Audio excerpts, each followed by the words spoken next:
guys, it's Laurie from Cook Scrap Craft, and today's process video is part 2 of my circles series.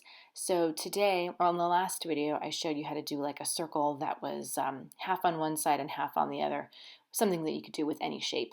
This one is all about turning your photos into circles. So you probably are like me, you print your photos out 4x6 or 3.5x5 or whatever, but it's always like a square or a rectangle shape. And that's great, but sometimes it's nice to kind of play with different shapes for your photos. And something that I love, I found this scrapbook design, several months ago, I guess, sometime last year, and I really, really like it. It's basically two circles that are photos. You could do four. There are 4 circles total. There's supposed to be 4 circles. Let me just start with that. 2 of them are photos, and then 2 of them are like pattern papers that coordinate with your background or something. You could do it with 4 photos. You could do it with 3 photos. I've done it a variety of different ways. It's just something that I really, really enjoy doing, and it's an easy go-to layout design in terms of using circles or using your photos as circles. So today I'm going to be doing just 2 photos as my circles, and those are going to be both the same size. And then I'm going to make smaller circles out of pattern paper, and then actually add 2 extra circles just because I felt like it. So what I'm doing here is I had originally pulled 2 pieces of pattern paper, and I really, really liked both of them, but I felt the color scheme of some of the embellishments that I chose, the pear paper, that's crepe paper, just went a lot better. But then I didn't really want to cut into the other pattern paper just yet. I don't know if you guys ever get that feeling sometimes when you're like, you know what, I don't want to use this yet. I feel like I could use it for something else. So I did not cut into the other piece of paper. Instead, I took the crepe paper. I cut about, maybe it was like 4.5.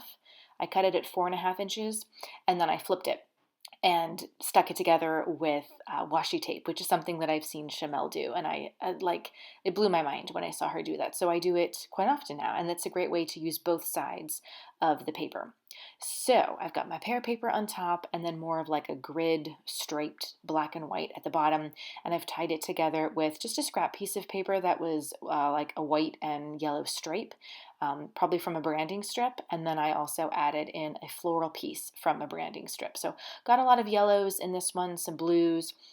What you saw me do there was take my Spellbinders die cut shapes and kind of figure out which size circles I wanted to use. I just planned that out in advance before I started cutting things. So this machine is really easy to use. It's a Spellbinders Grand Calibur. I've had it for many, many years.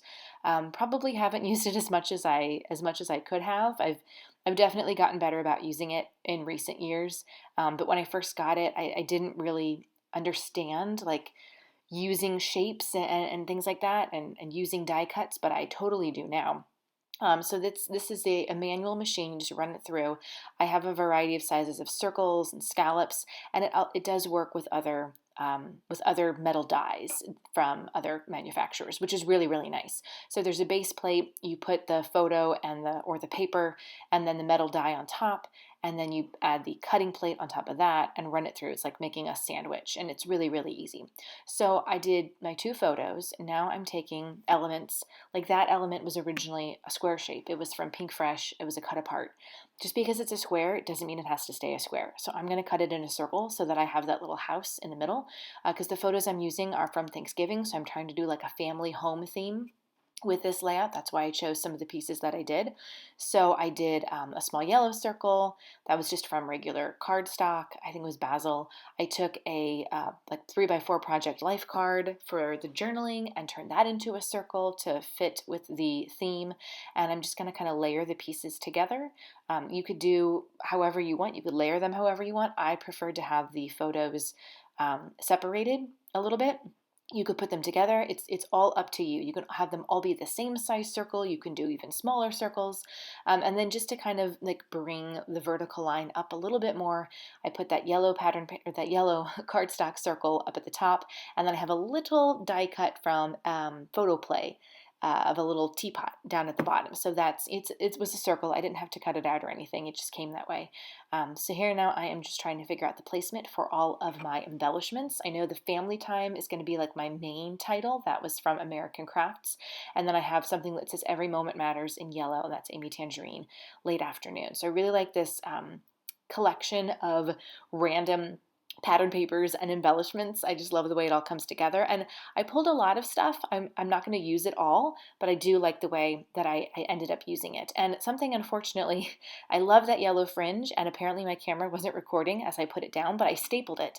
And I got the stapler to go like up at the top and in the middle of the page because I opened the stapler up all the way and I put a big eraser behind the paper, and then I staple down into the eraser, and it works really well. So that's my preferred fringe method of adhering it is with staples, and so that's how I get them in the middle of the page because I have a small stapler, not a big industrial size stapler. So that's kind of it. You can see it's very easy. Even if you don't have a die cut machine, you could still hand cut the circles, or maybe you have something that you could trace. I think I still have some old like Creative Memories circle tracer things. They were like transparent and you just hand drew it and hand cut it out. However you want to do it. I hope this was inspiring to you and that you get to use some circles on your layout, on your next layout. Give this video a thumbs up if you liked it and click subscribe for more process videos. I'll see you guys next time. Bye!